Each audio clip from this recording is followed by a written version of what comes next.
ये कहानी 18वीं शताब्दी के अंत की है, जिसे गर्दी का वक्त या मुसीबत के समय के रूप में भी जाना जाता है। 18वीं शताब्दी के अंत तक मुगल शासक शाह आलम द्वितीय का शासन केवल दिल्ली तक ही सीमित रह गया था और उनके पास केवल 5000 सैनिक थे। उस समय भाड़े के यूरोपियन सैनिक, जिनके पास अच्छी यूरोपियन टेक्नोलॉजी थी, अपनी सेवा सबसे ऊंची बोली लगाने वाले को देने को तैयार थे। अस्थिरता के इस समय में वॉल्टर राइनहार्ड सोम्ब्रे ने प्रवेश किया, जो एक ऑस्ट्रियन आर्मी ऑफिसर था और 1750 में भारत में फ्रांसीसी सेना का हिस्सा था। 1760 में सोम्ब्रे ने बंगाल के नवाब मीर कासिम को अपनी सेवाएं प्रदान की।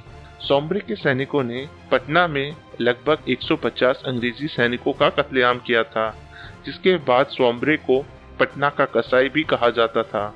इसके तुरंत बाद सोम्ब्रे बढ़ती हुई ब्रिटिश सेना के प्रतिशोध से बचने के लिए पश्चिमी उत्तर प्रदेश के जाट राज्य में अपने 5000 सैनिकों के साथ भाग गया, जहां उन्होंने एक भाड़े के सैनिक के रूप में अपना करियर जारी रखा। 1765 में 45 इयर्स की उम्र में सोम्ब्रे मनोरंजन की एक शाम के लिए दिल्ली के चौरी बाजार में खानुम जान के कोठे में गया। वहां उसकी एक 15 वर्षीय कश्मीरी डांसर फरजाना से मुलाकात हुई। सोम्ब्रे जल्द ही फरजाना पे फिदा हो गया और उसे अपने हरम में ले आया। सोम्ब्रे की पहले भी एक पत्नी थी, जिसका नाम बड़ी बेगम था और जिसके साथ उसका एक बेटा भी था, लेकिन फरजाना जल्द ही उसकी पसंदीदा पत्नी बन गई और रोजमर्रा के काम में सोम्ब्रे की मदद करने लग गई। 1773 में मुगल बादशाह शाह आलम के वजीर नजफ खान ने एक अच्छी मुगल सेना के साथ जाटों पे हमला किया और उन्हें आगरा छोड़ने पे मजबूर कर दिया। भले ही इस युद्ध में जाटों की हार हो गई हो, लेकिन नजफ खान सोम्ब्रे के सैनिकों की लड़ने की कुशलता से बहुत प्रभावित हुआ और उन्हें मुगल सेना में शामिल होने के लिए आमंत्रित किया। सोम्ब्रे और उसके सैनिक खुशी खुशी मुगल सेना में शामिल हो गए। अगले 3 वर्षों में दिल्ली में रहते हुए सोम्ब्रे और फरजाना, जिसे अब बेगम सोमरू के नाम से जाना जाता था, ने खुद को मुगल दरबार का एक अटूट हिस्सा बना लिया और दोनों बादशाह शाह आलम द्वितीय और वजीर नजफ खान के पसंदीदा दरबारी बन गए। फरजाना उर्फ समरू बेगम दोस्त बनाने और लोगों को प्रभावित करने में माहिर थी। मुगल बादशाह ने उन्हें सरदाना की जागीर का अधिकार भी दिया, जिससे सोम्ब्रे पति पत्नी की प्रतिवर्ष 6 लाख रुपए की आय होती थी। सोम्ब्रे अपने काम में इतने निपुण थे कि वजीर नजफ खान ने उसे आगरा का नागरिक और सैन्य गवर्नर भी बना दिया, लेकिन सोम्ब्रे इसका ज्यादा दिनों तक फायदा नहीं उठा पाया और 2 साल बाद 1778 में उनकी मृत्यु हो गई। उस समय के तौर तरीके के अनुसार सोम्ब्रे की पहली बेगम के बड़े बेटे जफरयाब खान को सोम्ब्रे की सेना और जागीर मिलनी चाहिए थी, लेकिन बेगम सुमरू बिना किसी लड़ाई के शासन छोड़ने वाली नहीं थी। जल्द ही बेगम सुमरू ने मुगल वजीर नजफ खान के ऊपर अपने प्रभाव का इस्तेमाल किया और सरदाना की जागीर को अपने नाम करा लिया। इसके बाद बेगम सुमरू सोम्ब्रे के सैनिकों के समर्थन पाने में भी कामयाब रही। बड़ी बेगम का बेटा जफरीब दिल्ली में कविता और कला में अपना जीवन व्यतीत करने लगा, जिसको बेगम सुमरू द्वारा हर साल एक अच्छी रकम दी जाती थी। अब बेगम सुमरू ने अपने करियर की शुरुआत लगभग 4000 सैनिकों के सर्वोच्च कमांडर के रूप में की, जो उन्हें सोम्ब्रे से विरासत में मिले थे, जिसमें 100 यूरोपियन अधिकारी और सैनिक भी शामिल थे। बेगम सुमरू सरदाना में अपना दरबार लगाती थी, मर्दाना कपड़े पहनती थी और हुक्का भी पीती थी। अचानक ही 1781 में बेगम सुमरू ने अपना धर्म बदल लिया और वो कैथलिक हो गईं और उन्होंने अपना नाम भी जोआना रख लिया।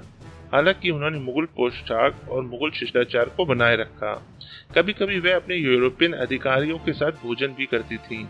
वह युद्ध में अपनी सेनाओं का नेतृत्व भी करती थी और वह इस काम में इतनी कुशल थी कि कई बार उन्होंने असहाय मुगल बादशाह शाह आलम का बचाव भी किया था। मुगल बादशाह बेगम सुमरू को प्यारी बेटी भी कहा करते थे और उन्हें ज़ैबुल-निसा का खिताब भी दिया था। बेगम सुमरू एक कुशल राजनयिक भी थी और मुगल बादशाह को कई बार उन्होंने अपनी अच्छी राजनीतिक समझ से बचाया भी था। इसका एक उदाहरण 1783 में मिलता है, जब एक विशाल सिख सेना ने दिल्ली पे हमला किया। तब बेगम सुमरू ने दिल्ली को ना लूटने के बदले सिखों को दिल्ली में 8 गुरुद्वारों का निर्माण का अधिकार देके अपेक्षित सस्ते में दिल्ली को बचा लिया। इसका एक अन्य उदाहरण 1788 का है, जब रोहिला सरदार गुलाम कादिर ने दिल्ली पे कब्जा कर लिया था और मुगल बादशाह शाह आलम द्वितीय को अंधा कर दिया था। इसके बाद बेगम सुमरू अपने तोपखाने और सैनिकों के साथ मुगल बादशाह को बचाने के लिए दिल्ली पहुंची, जिसके बाद गुलाम कादिर को दिल्ली से भागना पड़ा। इसके 2 साल बाद बेगम सुमरू के जीवन में एक साहसी और खूबसूरत फ्रांसीसी अरमान की बेसौल आया और उसी साल वो बेगम की सेना में शामिल हो गया। 40 वर्ष की बेगम उसके प्यार में पागल हो गई। बेगम के वफादार सैनिक अरमान को पसंद नहीं करते थे और उन्होंने विद्रोह कर दिया। इस विद्रोह का नेतृत्व उनका सौतेला बेटा जफरीब खान कर रहा था।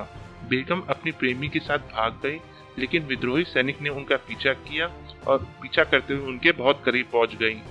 पकड़े जाने से पहले ही बेगम ने खुद को चाकू मार लिया और अरमान ने खुद को गोली मार ली और इसके बाद अरमान की तुरंत ही मृत्यु हो गई।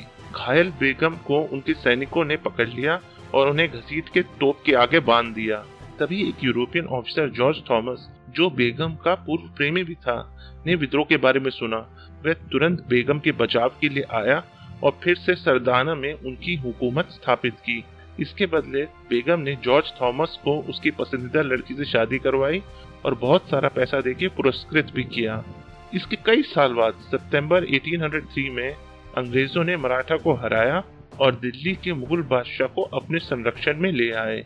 बेगम सुमरू ने मुगल बादशाह की बात मानी और ब्रिटिश आर्मी के लॉर्ड लेक के सामने आत्मसमर्पण कर दिया। बाद में बेगम सुमरू ने अंग्रेजों के साथ भी बड़े अच्छे संबंध रखे। इसके कई साल बाद जनवरी 1837 में 85 वर्ष की आयु में बेगम सुमरू का सरदाना में निधन हो गया।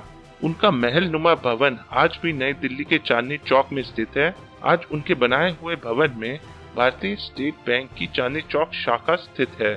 प्लीज हमारे चैनल को सब्सक्राइब कीजिए, लाइक बटन दबाइए। धन्यवाद।